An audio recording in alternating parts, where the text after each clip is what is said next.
He struggled violently. "Let me go," he cried. "Monster, ugly wretch.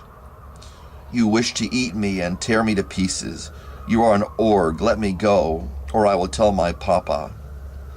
Boy, you will never see your father again. You must come with me. Hideous monster, let me go. My papa is a syndic. He is Mr. Frankenstein. He will punish you. You dare not keep me. Frankenstein, you belong then to my enemy, to him towards whom I have sworn eternal revenge. You shall be my first victim." The child still struggled, and loaded me with epithets which carried despair to my heart. I grasped his throat to silence him, and in a moment he lay dead at my feet. I gazed on my victim, and my heart swelled with exultation and hellish triumph. Clapping my hands, I exclaimed, "I too can create desolation. My enemy is not invulnerable. This death will carry despair to him, and 1,000 other miseries shall torment and destroy him." As I fixed my eyes on the child, I saw something glittering on his breast. I took it. It was a portrait of a most lovely woman. In spite of my malignity, it softened and attracted me. For a few moments I gazed with delight on her dark eyes, fringed with deep lashes, and her lovely lips. But presently my rage returned. I remembered that I was forever deprived of the delights that such a beautiful creature would bestow, and that she whose resemblance I contemplated would, in regarding me, have changed that air of divine benignity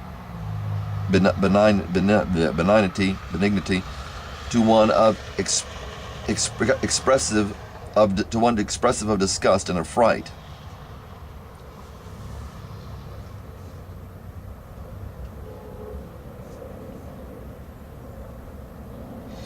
Can you wonder that such thoughts transported me with rage? I only wonder that at that moment, instead of venting my sensations in exclamations and agony, I did not rush among mankind and perish in the attempt to destroy them.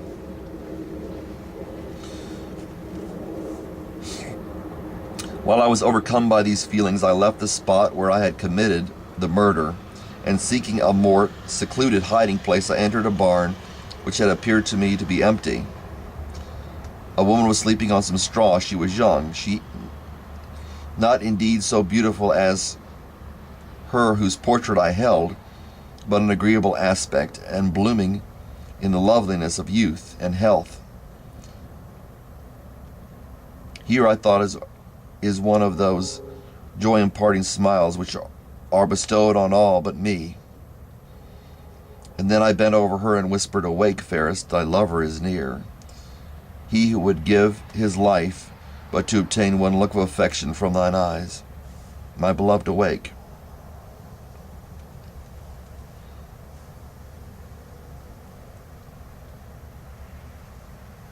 It's past what I meant to read anyway. So,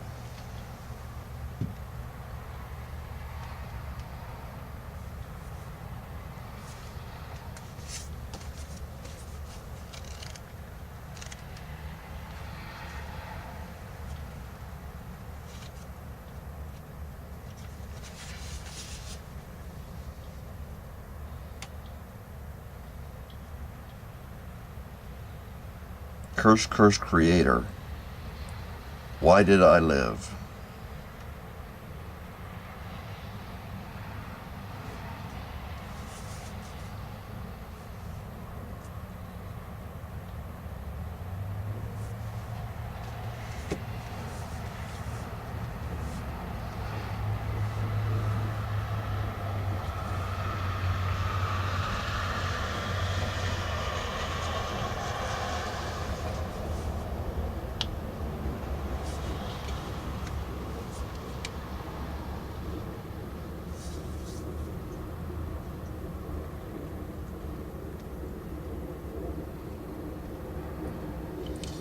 It's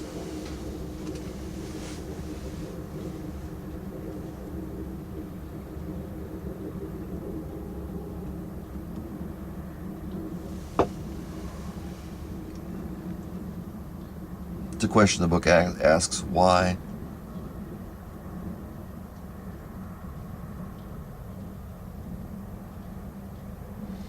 Would this creator be, whatever, whether that creator be man or be somebody else, whether it be God?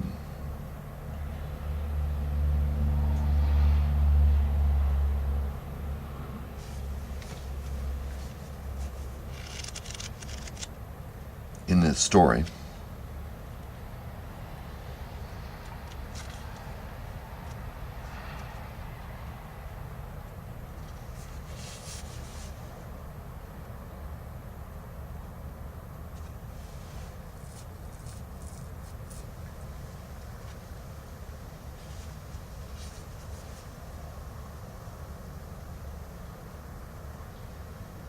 it looks at why people feel like it doesn't matter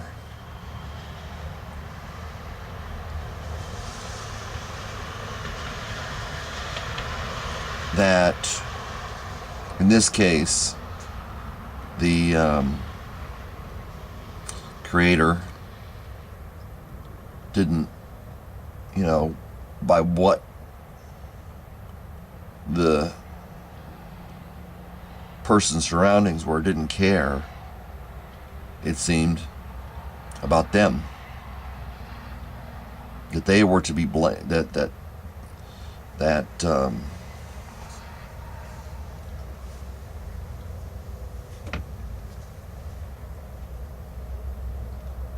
in this case Frankenstein was to be blamed for making him so unacceptable to humanity, placing him among humans who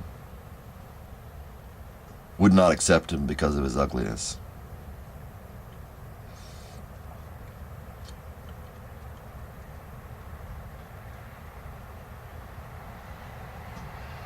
Brought him into a world where he presupposed, sometimes, part of it shown in just that part there, that people were going to treat him well, and every time he was wrong.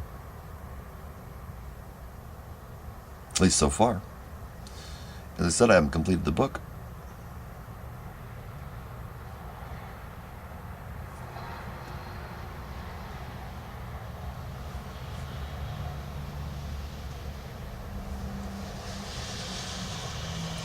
So then, whatever ramifications there may be, you can understand why people feel the way they do, why people treat people the way they do. And they feel like the main character.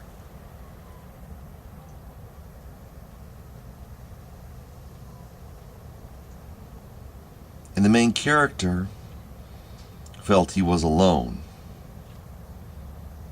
that he was a special creation, that nobody else had suffered his pain.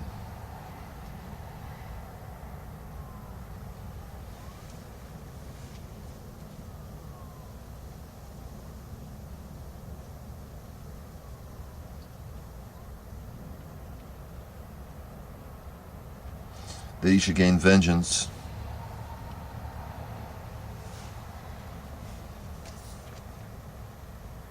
on humanity